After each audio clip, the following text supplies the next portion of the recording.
Hi hello. അപ്പം ഇന്നാണ് May 10-ാം തീയതി. ഇന്നാണ് നമ്മുടെ നിരഞ്ജനയുടെ വിവാഹം. അപ്പം ഞാനും കീർത്തനയും നിരഞ്ജനയും ബിന്ദു അമ്മയും സാറും എല്ലാവരും കൂടി ഇതാണ്ട് നമ്മുടെ സ്വന്തം നാനുവിലാണ് കേട്ടോ വന്നത്. അപ്പം നമ്മളുടെ കല്യാണ ഹാളെന്ന് പറഞ്ഞാൽ ഇടവട്ടം, അതായത് ചിറക്കരയ്ക്കടുത്ത് EAK എന്ന് പറയുന്നൊരു ഹാളാണ്. അപ്പം നമ്മുടെ കീർത്തനയുടെ കല്യാണവും ഈ ഒരു ഹാളിൽ വെച്ച് തന്നെയായിരുന്നു നടന്നത് കേട്ടോ. അപ്പം ഒരുപാട് പേര് കൊള്ളുന്ന ഒരു ഹാളാണ് നമ്മളുടെ. ഏകദേശം ചാത്തന്നൂർ ഏകദേശം ഒരു വലിയ ഹാളാണിത്. നമ്മളുടെ NH ഹാളുകളൊന്നും ഇപ്പം നമുക്ക് അവൈലബിൾ അല്ല. ആളുകൾക്കൊക്കെ വരാനായിട്ട് വലിയ ബുദ്ധിമുട്ടാണ്.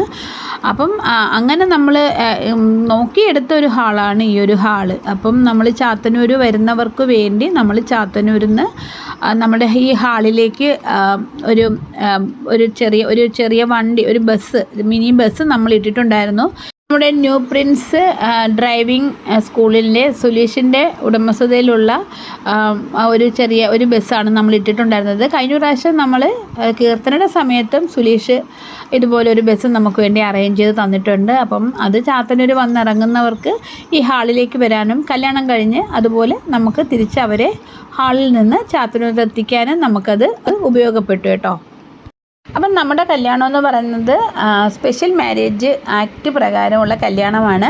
അപ്പോൾ സത്യം പറഞ്ഞാൽ ഈ കല്യാണം നമുക്ക് സബ് രജിസ്ട്രാർ ഓഫീസിൽ വെച്ച് നടത്താവുന്നതേ ഉള്ളൂ. 1-2 സാക്ഷികളുടെ സാന്നിധ്യത്തിൽ ഇത് നടത്താവുന്ന ഒരു കല്യാണമാണ്. ഒരു 1500 രൂപയുടെ ഒരു ചിലവ് മാത്രമുള്ള ഒരു കല്യാണമാണ്. പക്ഷേ ഞങ്ങൾക്ക് നിങ്ങളുടെയൊക്കെയുള്ള സ്നേഹം കൊണ്ടാണ്, എല്ലാവരും ഈ ഒരു കല്യാണത്തിന് പങ്കെടുക്കണമെന്നുള്ള ഒരാഗ്രഹം കൊണ്ടാണ് എല്ലാവരെയും വിളിച്ച് ഇത്രയും ഒരു ഫംഗ്ഷനായിട്ട് ഞങ്ങളത് എടുക്കുന്നത്. അപ്പം അതിന് ഒപ്പം തന്നെ സബ് രജിസ്ട്രാറിൽ ഞങ്ങൾ പൈസ അടയ്ക്കുമ്പോൾ അവർ നമുക്ക് വേണ്ടി ഇവിടെ വന്ന് എല്ലാവരുടെയും സാന്നിധ്യത്തിലാണ് ഒപ്പിടുന്ന ഒരു കർമ്മം ചെയ്യുന്നത് കേട്ടോ.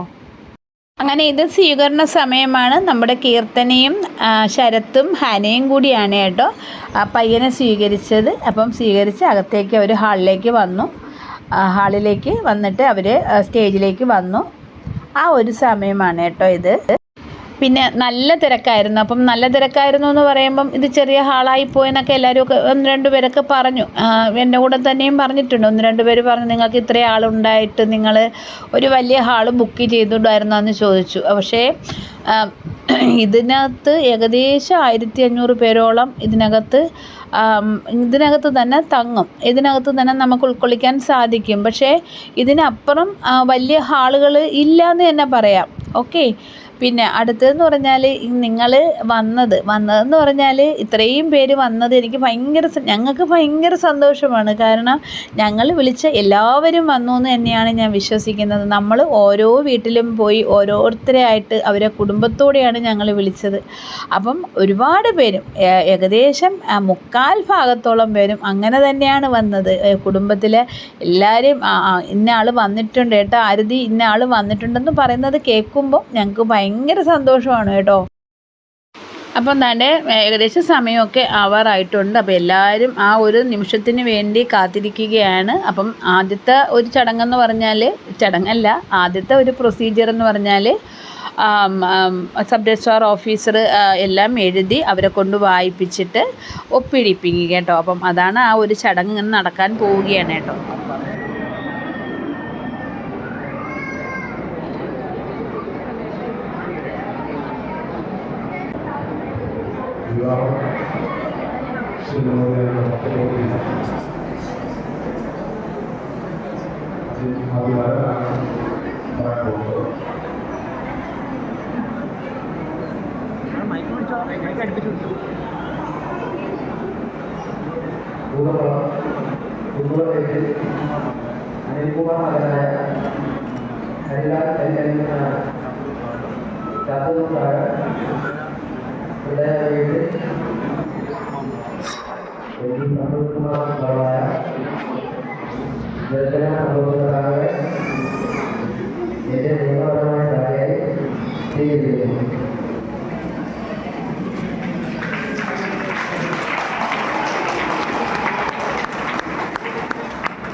അങ്ങനെ പ്രതിജ്ഞ ഏറ്റു പറഞ്ഞതിന് ശേഷം രണ്ടുപേരും അവരുടെ ആ ഒരു ഫോമിൽ അവർ ഒപ്പിട്ടു കേട്ടോ, സമ്മതപത്രത്തിൽ അവർ ഒപ്പിട്ടു. അപ്പം അതിനുശേഷം നമ്മുടെ ഭാഗത്തു നിന്നും ഹരിയുടെ ഭാഗത്തു നിന്നുമുള്ള സാക്ഷികളുടെ ഒപ്പാണ് കേട്ടോ. അപ്പം നമ്മളുടെ ഭാഗത്തു നിന്ന് ശരത്തും സാറുമാണ് കേട്ടോ ഒപ്പിട്ടത്. അപ്പം ഹരിയുടെ ഭാഗത്തു നിന്ന് ഹരിയുടെ മാമനാണ് കേട്ടോ ഒപ്പിട്ടത്.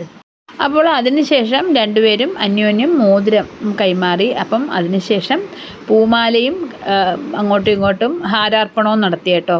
അപ്പം താലികെട്ട് ഈ ഒരു കല്യാണത്തിനും ഇല്ലായിരുന്നു കേട്ടോ.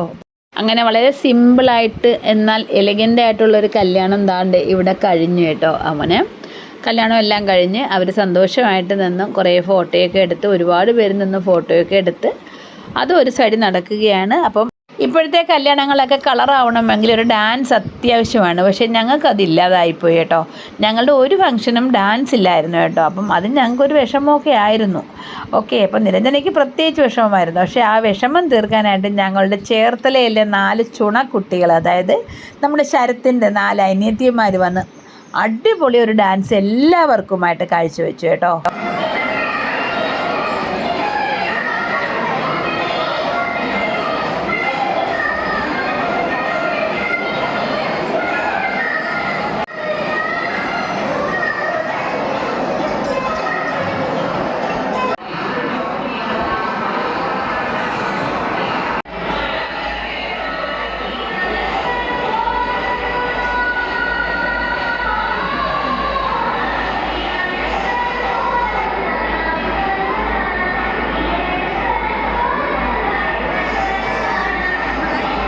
പിന്നെ നമുക്ക് സദ്യ ആരംഭിച്ചു കേട്ടോ.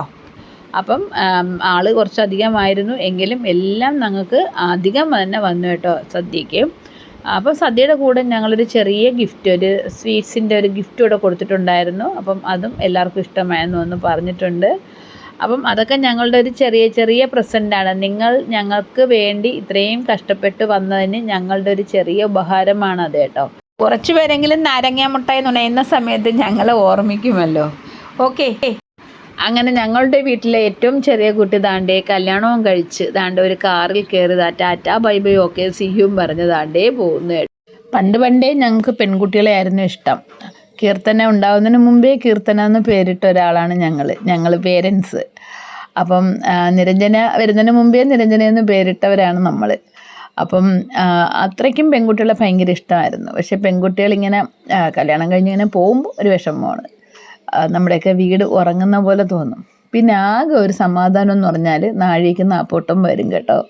രണ്ടുപേരും എന്തവധി കിട്ടിയാലും, നിരഞ്ജന പഠിക്കുന്ന സമയത്തായാലും കീർത്തനയ്ക്ക് ജോലി കിട്ടിയ സമയത്തായാലും, കീർത്തന കല്യാണം കഴിഞ്ഞിട്ട് പോയാലും ജോലി സ്ഥലത്തു നിന്നായാലും ഒക്കെ ഒരു ദിവസമെങ്കിലും സമയമുണ്ടെങ്കിൽ വീട്ടിൽ വരും. കാരണം അവരും വീടൊക്കെ മിസ് ചെയ്യുന്നുണ്ടായിരിക്കുമല്ലോ അല്ലേ. പിന്നെ മറ്റൊരു സങ്കടം എന്ന് പറഞ്ഞാൽ കല്യാണത്തിന് വന്ന ഓരോരുത്തരെയും കണ്ട് ഓരോരുത്തർക്കും താങ്ക്സ് പറയണമെന്നുണ്ടായിരുന്നു. കാരണം കീർത്തനയുടെ കല്യാണത്തിന് ഞാനങ്ങ് ബിസിയായിപ്പോയി. പിന്നെ ഞാൻ കവിതയൊക്കെ ഏൽപ്പിച്ചു, എല്ലാവരും ഒന്ന് പോയി നീ ഒന്ന് കാണണം, എല്ലാവരുടെയും നല്ലതുപോലെ നമ്മളുടെ അതിഥികളായിട്ടാണ് നിങ്ങൾ വന്നിരിക്കുന്നത്, അപ്പം അങ്ങനെ ആ ഒരു അപ്രോച്ച് വേണമെന്നൊക്കെ ഉള്ളത്. അപ്പം അവൾ ആണ് അന്ന് എല്ലാവരെയും കണ്ടതും ഒക്കെ. പക്ഷേ അന്നേ ഞാൻ തീരുമാനിച്ചതാണ് നിരഞ്ജനയുടെ കല്യാണത്തിന് കംപ്ലീറ്റ് ഞാൻ എല്ലാവരെയും കാണുമെന്ന് വിചാരിച്ച്. പക്ഷേ എന്തോ പറ്റിയില്ല. കാരണം നമ്മളെപ്പോഴും ബിസി ആയിരിക്കും, പ്രത്യേകിച്ച് പെൺകുട്ടിയുടെ അമ്മയെന്ന് പറയുമ്പോൾ എപ്പോഴും ബിസി ആയിരിക്കും. അതിന് പുറമെ എനിക്കൊരു കൊച്ചുമോളും കൂടെ ഉണ്ട്. അപ്പം അതാണെങ്കിൽ ഭയങ്കര നിർബന്ധമൊക്കെ ആയിരുന്നു. അതുകൊണ്ട് എനിക്ക് ഒരാളെ ഒന്നും കാണാനായിട്ട് സാധിച്ചില്ല. അതിന് പകരം ഞാൻ പിന്നെ സദ്യ കൊടുക്കുന്ന സ്ഥലത്ത് വന്നു. എങ്കിലും സദ്യാലയത്തിൽ വെച്ച് എനിക്ക് എല്ലാവരെയും ഒന്നും കാണാനായിട്ട് സാധിച്ചില്ല. അപ്പോൾ ഈ വീഡിയോ കാണുന്ന എല്ലാവരും ഞാൻ ഓരോരുത്തരെയും കണ്ടു കയ്യിൽ പിടിച്ച് താങ്ക്സ് പറഞ്ഞതുപോലെ തന്നെ കരുതണം. കാരണം നിങ്ങൾ വന്നിട്ടുള്ള ഓരോരുത്തരും ഞങ്ങൾക്ക് വളരെ വളരെ പ്രിയപ്പെട്ടവരാണ്. നിങ്ങളുടെ ഓരോ സമയവും ഓരോ നിമിഷവും മാറ്റിവെച്ചിട്ടാണ് ഞങ്ങൾക്ക് വേണ്ടി ഇത്രയും സമയം നിങ്ങൾ ചിലവഴിച്ചിട്ടുള്ളത്. ഞങ്ങൾക്ക് വേണ്ടി മാത്രമാണ് ചിലവഴിച്ചിട്ടുള്ളത്. അപ്പം നിങ്ങൾക്ക് വേറെയും കല്യാണങ്ങളൊക്കെ ഉണ്ടായിരുന്നിരിക്കും, നിങ്ങൾക്ക് വേറെ എൻഗേജ്മെൻ്റൊക്കെ ഉണ്ടായിരുന്നിരിക്കും, ഓരോരോ പ്രശ്നങ്ങളും ഉണ്ടായിരുന്നിരിക്കും. എങ്കിലും വന്നു ഞങ്ങളുടെ ഈ ഒരു സന്തോഷത്തിൽ നിങ്ങൾ പങ്കുചേർന്നു. ഞങ്ങൾക്ക് വളരെ ഭയങ്കര സന്തോഷമാണ് കേട്ടോ. അപ്പോൾ ഈ വീഡിയോ ഇവിടെ വൈൻഡപ്പ് ചെയ്യുകയാണ്. വീഡിയോ ഇഷ്ടമായി ലൈക്ക് ചെയ്യുക, കമൻറ്റ് ചെയ്യുക. അപ്പോൾ ഈ ചാനൽ നിങ്ങൾ ഇതുവരെ സബ്സ്ക്രൈബ് ചെയ്തിട്ടില്ലെങ്കിൽ തീർച്ചയായും സബ്സ്ക്രൈബ് ചെയ്യുക. അപ്പോൾ നമുക്കിനി അടുത്ത ഒരു പുതിയ വീഡിയോയിൽ കാണാം.